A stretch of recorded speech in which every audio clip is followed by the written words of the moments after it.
House Majority Leader. That's Republican Congressman Steve Scalise of Louisiana. Congressman Scalise, always good to have you on the program. Thank you so much. You just heard the poll that said 74% of Americans say that the president has not been focused enough on lowering the prices. So what do you think he needs to say tonight to address the issue of affordability? Well, Gayle, I think it's going to be two things. First of all, it's going to be a real sharp focus on exactly what the president has been doing, working with Congress to make life more affordable for working families. And that work also has to remind people just where they started during the Biden years. Because, I think people forget real easily, inflation was in double digits. You saw inflation well higher than it is today during the Biden years. You saw interest rates much higher during the Biden years. You saw gas prices. They've come down half under Donald Trump because of real specific things that President Trump has done. And just gas prices alone means about $600 more in the pockets of working families. And so there's a lot more work to do. And I think that's one of the things you'll hear the president talking about is that, yes, we had a lot of mess to mop up during those 4 years of high costs, and they're coming down in the right direction, but they're not where we want them to be.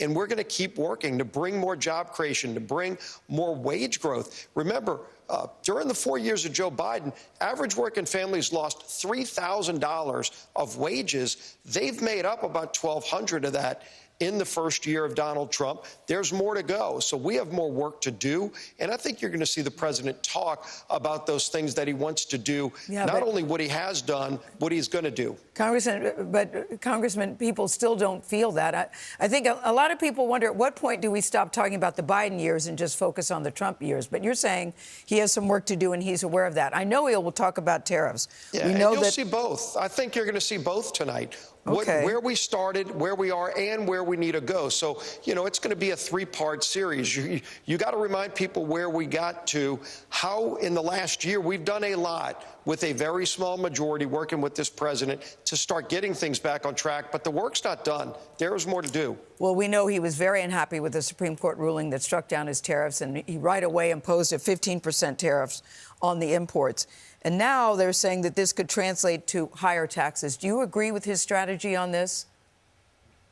Well, the president's been clear long before he ran for office that there are countries all around the world, friends and foes alike, who take advantage of the United States, who don't open markets to us. One of the things President Trump used tariffs to do is to leverage those tariffs to get fair trade. I think everybody wants free trade, but they know not all countries treat us fairly, including, European friends, Asian friends that were not allowing us to sell our products into their countries. That's finally starting to change. And when you see more American products that we can sell into foreign countries, that's one benefit of this.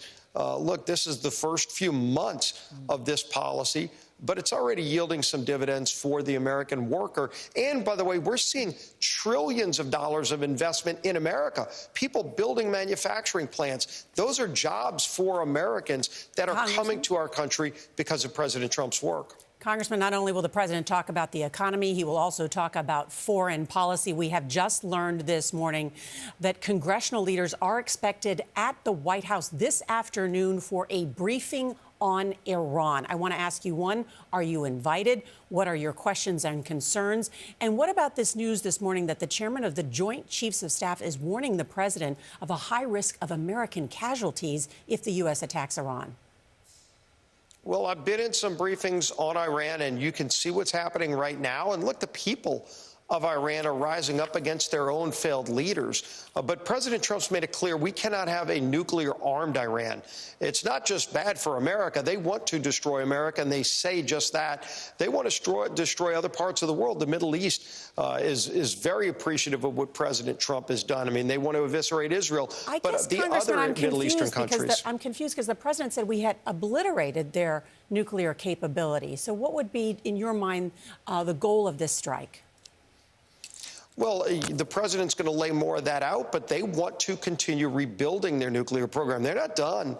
They built it up over a long period of time. They're not done trying to create a nuclear weapon.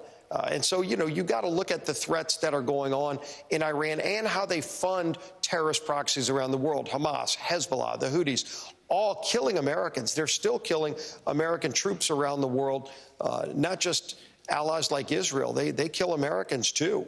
All right, Congressman Steve Scalise, well, we thank you for your time, and I know we'll talk again. Thanks so much. And excited to see the U.S. hockey team. All right, yes, us too, us too. Tonight's State of the Union address will be President Trump's first since he returned to the White House a year ago. He is due to outline his administration's accomplishments and policy agenda, and he's likely to get a cold response from Democrats. Democratic Senator Elissa Slotkin of Michigan joins us now. Senator, good to see you. Thanks for joining us. Thanks for having me. You know, the president is expected to tout the administration's record on the economy, and it is true that inflation is cooling. The stock market hit its highest level. How do you see the state of the economy?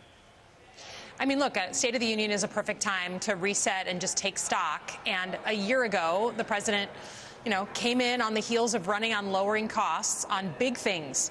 And a year later, even if inflation has cooled a little, the average person understands they're paying more for food, more for health care, more for housing, and more for energy, like the big four corners of the kitchen table.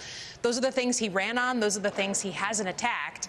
And then meanwhile, he's literally declared an emergency, a dozen times on things like Canada or Brazil, but he hasn't declared a housing emergency or things that actually affect the average American. And then in the meantime has spent a lot of time making money for himself. So, a year later, objectively, if he can wave his hands and try to make you believe what he wants you to believe, the American people aren't stupid. They know that they are spending more this year than they did last year. So what's the Democrats' plan? Well, look, I think the Democrats are in the wilderness right now. We don't have the House, the Senate, or the White House.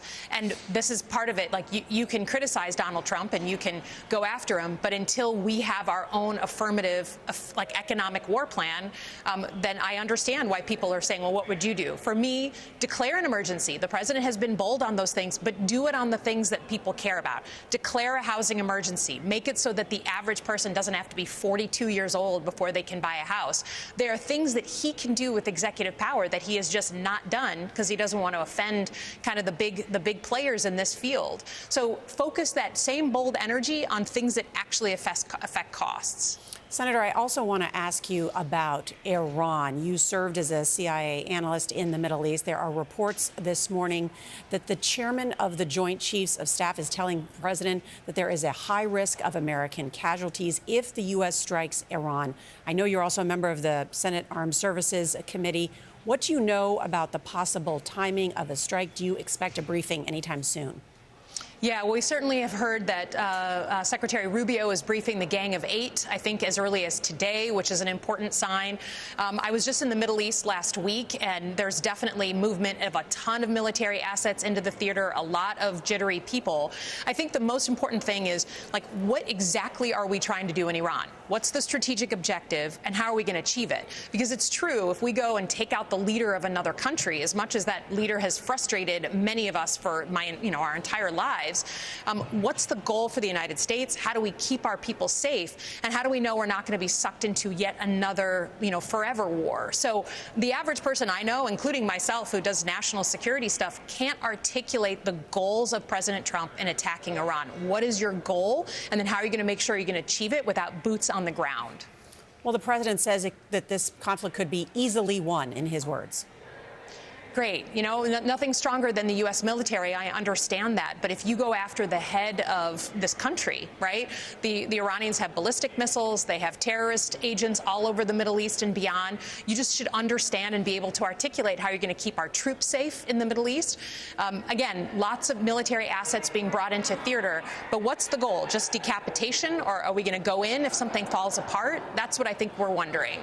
The president will speak tonight. The Democrats get a response. And tonight it's Governor Abigail Spanberger of Virginia. You did the Democratic response last time. What advice do you have for the governor? Yeah, well, we've been in touch. She's a good friend of mine. I think it's a great person to have given the response.